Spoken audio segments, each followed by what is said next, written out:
Sociological knowledge is what's true. Okay? And sociological knowledge would be social facts. All right? It's what we think is true. What the conversations you had at the barber shop and the beauty salon. Okay? Like things. That's it. That's what you believe is true. Now, so I'm gonna test your common sense knowledge versus your sociological knowledge, because sometimes your common sense knowledge just happens to be a sociological fact. Okay. Who do you think commits more suicides, men or women? Men. White homosexual. Men. Those who said men are correct. Okay. So your common sense knowledge is the same as sociological knowledge. Way back when Durkheim did his study, he discovered that men are more likely to kill themselves than women, and it still holds true today. You're more likely to kill yourself, men, than us. Why is that? Men tend to have a real aggressive, rugged, individualistic type mentality. And men are less prone to take certain things than women. You know, women have a little bit more flexibility than men. So men just tend to say, I'm out of here quicker than us. Who is most likely to kill themselves? Married people or single people? Single. Married. Not married. Single. Married. Single people. Because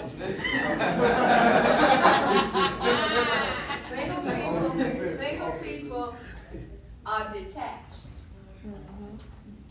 Single people aren't as attached with as many people as close as married people, okay?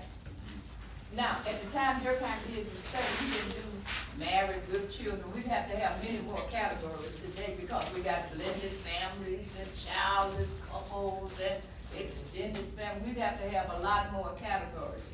But he said that married people were less likely to kill themselves than single people.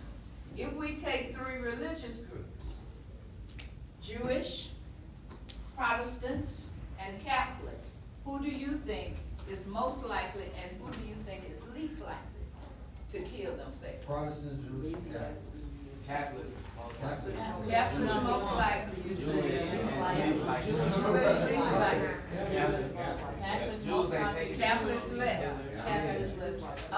Terrence is right, Catholics less. Catholics among the three, they're the least likely to kill themselves. Who's the most likely? Protestants. Protestants, Jews in the middle.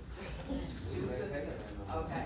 Now, before Durkheim conducted this study, people had all different kind of notions of why people killed themselves.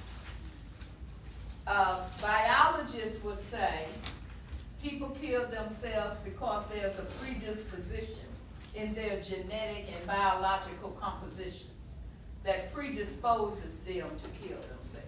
In other words, it's something in your genes. Okay? It's something in the androgen in men or the testosterone in men that would cause you to do that. Okay? Then meteorologists came along and meteorologists said, well, it's the inclement weather. It's the climatic conditions. So a whole bunch of us supposed to be dead based on this weather thing. Okay, we're supposed to be out of here. And just based on what happened last Wednesday, it was a struggle getting here last Wednesday. Those of you who did that, okay, you know what I'm talking about. It was blizzard-like conditions out there and cold. Okay, so the meteorologists would say, given the weather conditions, that they would affect us so that we would be more prone to kill ourselves. Psychologists then said suicide is an individual act. Okay? This is what psychologists say. It's an individual act.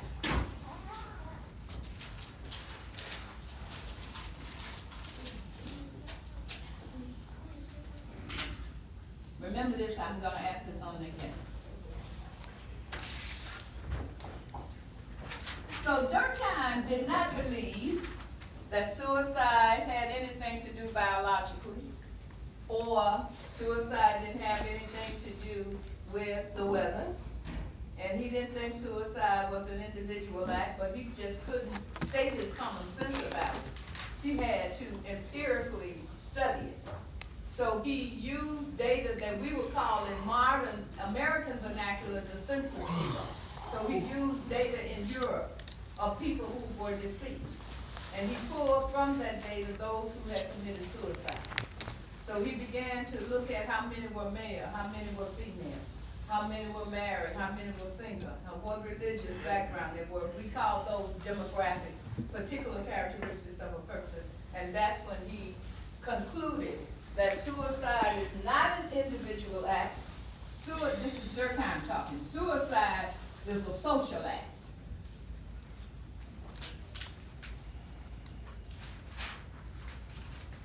Mark, did you have a question? Oop, I got it.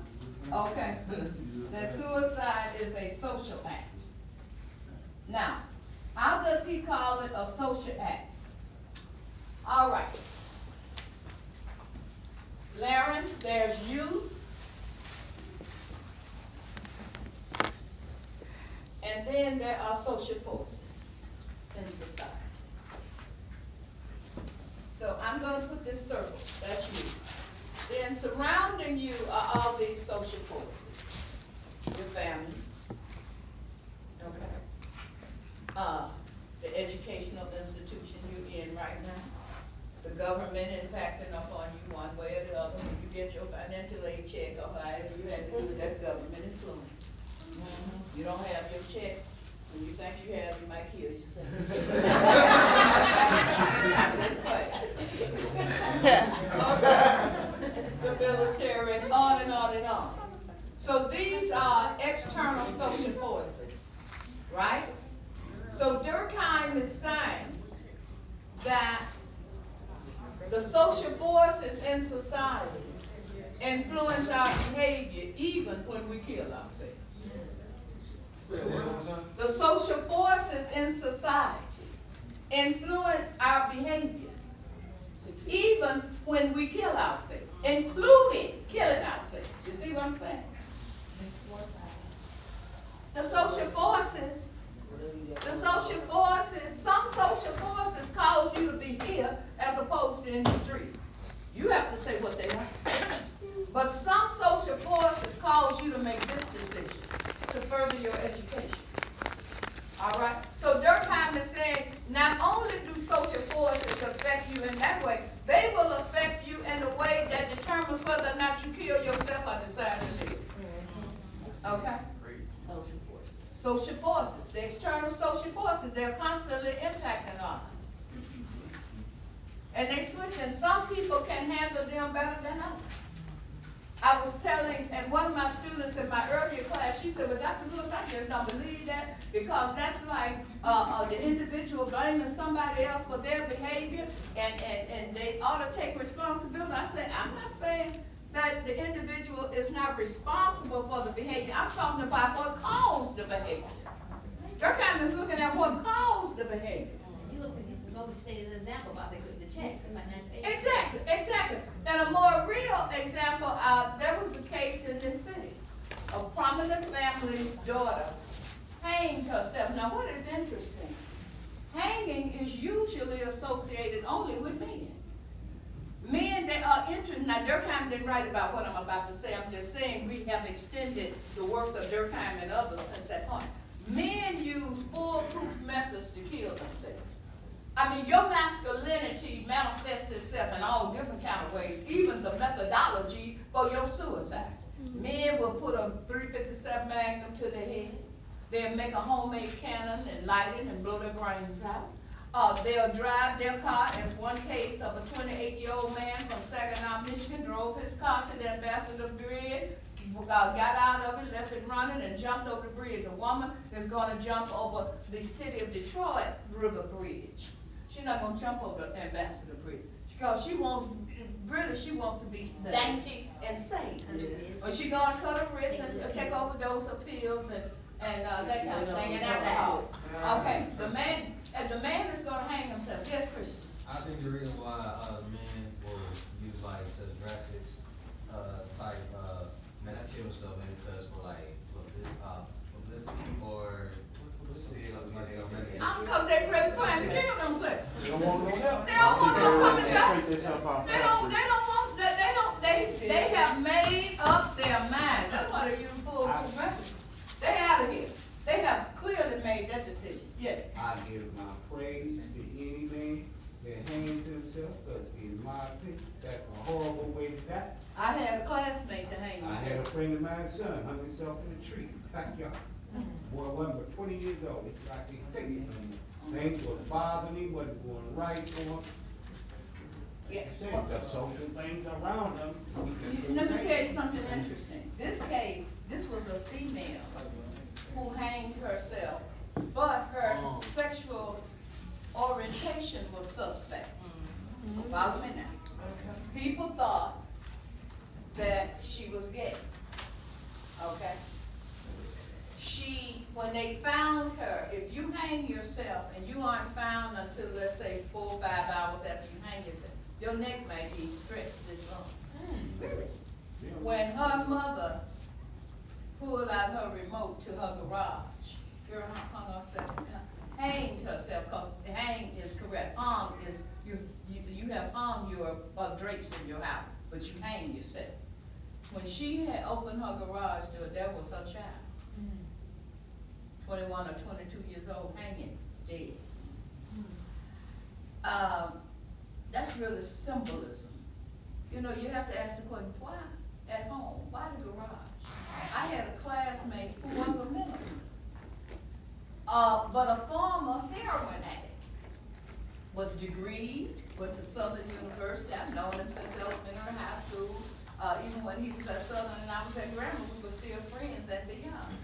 Got over his heroin addiction, became a minister. Doing fine, beautiful family. Then he started to lose his congregation. His congregation went from, and this is a small town in Louisiana, from 350, which is a big church, and a little small